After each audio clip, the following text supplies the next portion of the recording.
భీతుడై శాంతుని సొంపునన్ పరమ సాధుని పెంపున గోలమాట్కి విభ్రాంతుని కైవడిన్ కుమారకుడు ఉరకుండె తల్లి కుచవేదిక మీద తలమోపియాడుచున్.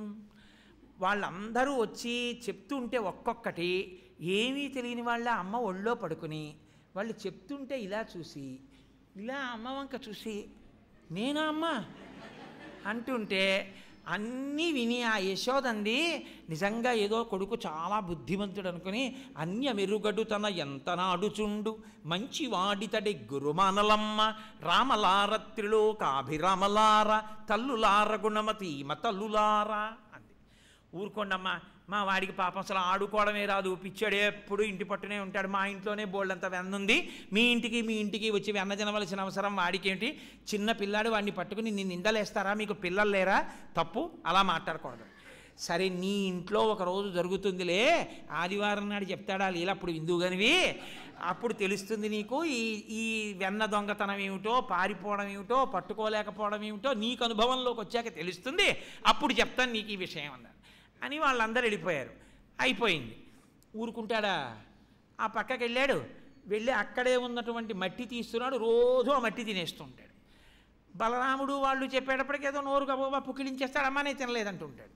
ఓ రోజు ఆ మట్టి తింటున్నప్పుడు మనం పట్టుకుంటే సుఖం లేదు, దొరకట్లేదు, అమ్మకి చెప్దాం, అమ్మ వచ్చి చూస్తుందని వాళ్ళు వెళ్ళి యశోదకి చెప్పారు బలరామాదులు. అమ్మ చిన్ని కృష్ణుడు ఒక చోట కూర్చుని మట్టి తినేస్తున్నాడమ్మా, వెళ్ళి చూడన్నారు. అసలు విచిత్రం ఏంటంటే ఆ మట్టి తినడము అన్న దాని మీద పోతన గారు ఒక అమృత భాండం లాంటి లీల అనుభవించారు.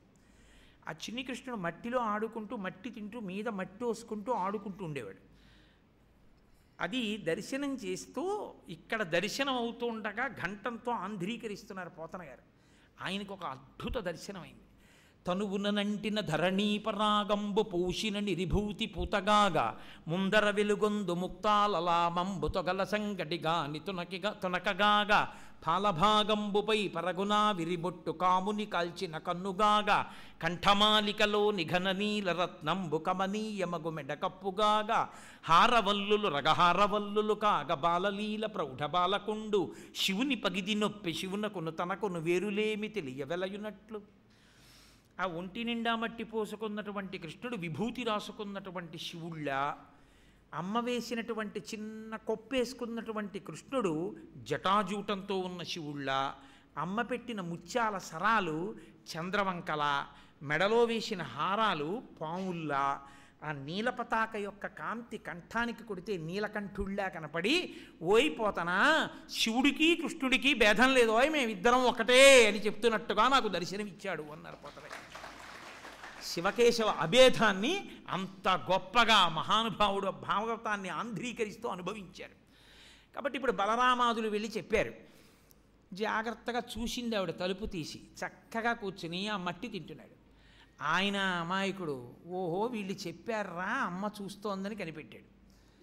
ఆవిడ ఏమీ తెలియనట్టు మట్టి తిన్నట్టు ఏదో ఆడుకుంటున్నట్టు నటిస్తున్నాడు. ఆవిడ గబగబా వచ్చి చేపట్టుకుంది. ఏరా నువ్వు ఎందుకు తింటున్నావు మట్టి, ఎన్నో మాటలు చెప్పాను మట్టి తినద్దని, అన్నయు సకులును చెప్పెదరన్నామన్నేల వేరు పదార్థము లేదే, ఎందుకు తింటావు మట్టి, అన్న చెప్తున్నాడు, స్నేహితులు చెప్తున్నారు, నువ్వు తిన్నావుట మట్టి. ఎంత అమ్మని బోకరించేశాడంటే ఆ రోజున అసలు నిజంగా పిల్లలు చూడండి అబద్ధం ఆడేటప్పుడు అమ్మ మీద తిరగబడిపోతారు, అలా తిరగబడిపోయాడు. అమ్మా మన్ను తినంగనే శిశువునో యాకొంటినో వెర్రినో నమ్మంజూడకు వీరి మాటలు మదిన్న నీవు కొట్టంగ దారి మార్గమ్ము ఘటించి చెప్పెదరు కాదేని మదీయస్య గంధం అఘ్రాణము చేసిన వచనములు తప్పైన దండింపవే అన్నాడు. అసలే చిన్ని కృష్ణుడు, ఆ చిన్ని కొప్పు, ఆ చిన్ని కస్తూరి బొట్టు, ఆ మెరిసిపోతున్న బుగ్గలు, ఆ చిన్ని కంఠం, కట్టుకున్న చిన్న పట్టు దట్టి, ఆ పైన కట్టుకున్నటువంటి ఓ ఉత్తరీయం, ఓ ముడి వేసుకుని, ఆ మెళ్ళో వేసుకున్న హారాలు, ఆ మెత్తటి చెయ్యి, ఆ తెల్లటి గోళ్ళు అమ్మ చెయ్యి పట్టుకుని ఇలా వేలు పెట్టి అడుగుతుంటే ఏమీ తెలియని వాళ్ళ, కోపం వచ్చేసిన వాళ్ళ, తప్పు చేయని వాళ్ళని అమ్మ ఇంతమంది స్నేహితుల మధ్యలో అడిగితే అవమానం అయిపోయిన వాళ్ళ, కళ్ళు ఎర్రగా పెట్టేసి ఏడుపు వచ్చేస్తున్న వాళ్ళ, బొగ్గలు అదిరిపోతూ అమ్మ వంకి ఇలా చేయి చూపించి, అమ్మా మన్ను తినంగనే శిశువునో యాకొంటినో వెర్రినో, అమ్మ నేనేమన్నా చిన్నపిల్లాన్ని అనుకున్నావా, పనికి మాలిన వాడిని అనుకున్నావా, వెర్రివాడిని అనుకున్నావా అమ్మ, యాకొంటినో వెర్రినో నమ్మంజూటకు వీరి మాటలు మదిన్న నీవు కొట్టంగ దారి మార్గమ్ము ఘటించి చెప్పెదరు. అమ్మ నీ చేత నాకు దెబ్బలు తగిలించాలని వాళ్ళు నా మీద వచ్చి నేరాలు చెప్తున్నారమ్మా, చాడీలు చెప్తున్నారమ్మా, నేను ఎప్పుడు అలా మట్టి తిన్నమ్మా, ఒకవేళ నిజంగా నేను మట్టి తింటే నా నోరు వాసన కొట్టాలి కదమ్మా, నా నోరు వాసన చూడు, మట్టి వాసన వస్తే నన్ను కొట్టేయమ్మా. పిల్లలు ఎంత గబగబా మాట్లాడేస్తారో అలా పడిపోయింది అంతే. పోతన గారికి పద్యం కూడా అలా పడింది. అది ఆయన మహానుభావుడు, సహజ పండితుడంటే అది. కాబట్టి అమ్మ మన్ను తినంగనే శిశువునో యాకొంటినో వెర్రినో నమ్మంజూటకు వీరి మాటలు మదిన్ నన్నీవు కొట్టంగ దారి మార్గమ్ము ఘటించి చెప్పెదరు. కాదేనిన్ మసీయస్య గంధం అఘ్రాణము చేసి నా వచనముల్ తప్పైన దండింపవే అన్నాడు. ఆ పిచ్చి తెల్లనుకుంది నిజంగా వాసన చూసి దొరుకుతాడు కదా, మట్టి వాసన వస్తుందిగా, అప్పుడు కొడదామని ఏది నోరు తెరు అని 2 మోకాళ్ళ మీద కూర్చుని ఆ చెయ్యిలా పట్టుకుని కృష్ణుడి 2 చేతులు ఇలా చేత్తో పట్టుకుని ఏది నోరు తెరు అంది. కొట్టలేదు, మనసులో ప్రేమ. ఆ చిన్ని కృష్ణుడు ఆ ఎర్రబడిపోయి ఆ చంపల దిరిపోతూ అలా మాట్లాడుతుంటే పొంగిపోయి ఏది నోరు తెరినాన్న అంది. అనేటప్పటికీ ఇలా నోరు తెరిచాడు. ఆ లలితాంగికనుంగొనె బాలుని ముఖమందు జలధి పర్వత వన భూ శిఖి తరణి శిశి దిక్పాలాధికారండంబైన బ్రహ్మాండంబున సూర్యుడు చంద్రుడు అగ్ని దిక్పాలకులు భూములు సముద్రాలు వనాలు బ్రహ్మాండాలు అన్నీ ఆయన నోట్లో కనబడ్డాయి. ఆయనని విడిచిపెట్టి ఆయన శక్తి ఎక్కడ ఉంటుంది? నన్ను విడిచిపెట్టిన ఉపన్యాస శక్తి వేరే ఉంటుందా ఇంట్లో బీరువాలో?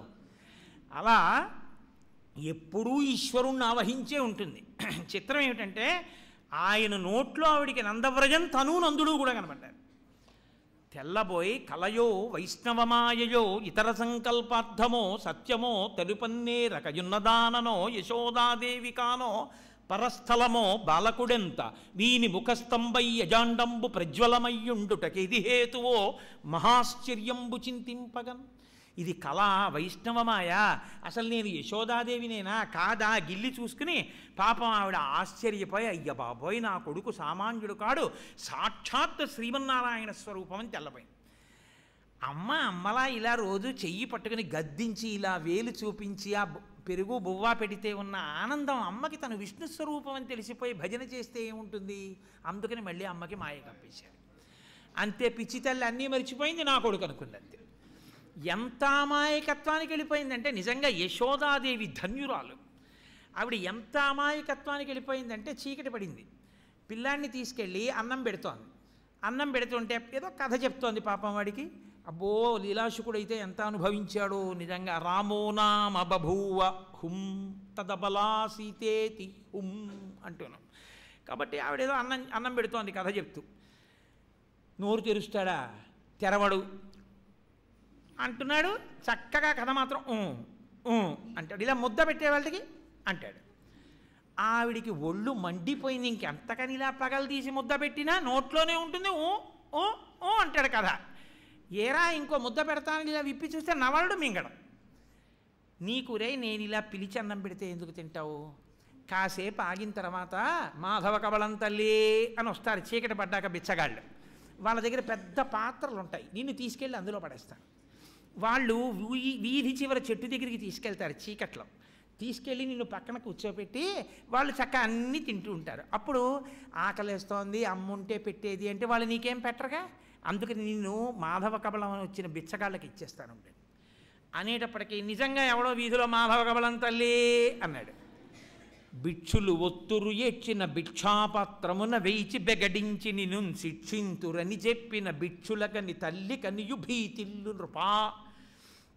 అంతే, అమ్మ వాళ్ళకి ఏదో వేద్దామని వెడుతుంటే వెనక నుంచి వెళ్ళిపోయి గట్టిగా అమ్మ 2 తొడలు పట్టేసుకొని ఆ కాళ్ళ మధ్యలో బుర్ర పెట్టేసి దొంగేడుపు లంఘించుకుని అమ్మ నన్ను తీసుకెళ్ళి బిచ్చకాళ్ళకేసేద్దామా, నేను అన్నం తినేస్తానమ్మా, నేను నీ మాట వింటానమ్మా, అమ్మ నన్ను తీసుకెళ్ళకమ్మా అని ఏడుస్తుంటే ఇలా వెనక్కి తిరిగి వాడిని చెయ్యి పట్టుకుని మెల్లిగా లాగితే వదులుతాడా ఉడుంపట్టు.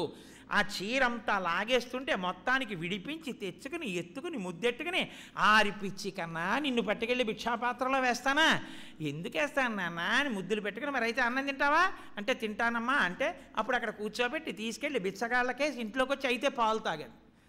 అమ్మ పాలు తాగితే నేను అందంగా ఉంటానా, జుట్టు పెరుగుతుందా అన్నాడు. మళ్ళీ మొదటికి వచ్చాడు రా అని, నాన్న పాలు గుటకేసి చూడు నీకు జుట్టు పెరుగుతుంది. అది ఇచ్చేటప్పటికి గ్లాస్తో గుటకేసి జుట్టు ఇలా ఎత్తి, అమ్మా నా జుట్టు పెరగలేదే అన్నాడు.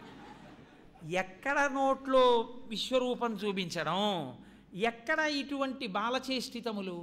ఆ తల్లి మాయ కప్పేస్తే మళ్ళీ అనుకుంది, అయ్యో పాపం వీడి పిచ్చాడు, వీడికి అంత శక్తి ఏమిట్రా, ఏదో అలా అనుకున్నానంతే, వీడు అమాయకుడు నా కొడుకు అనుకున్నాను.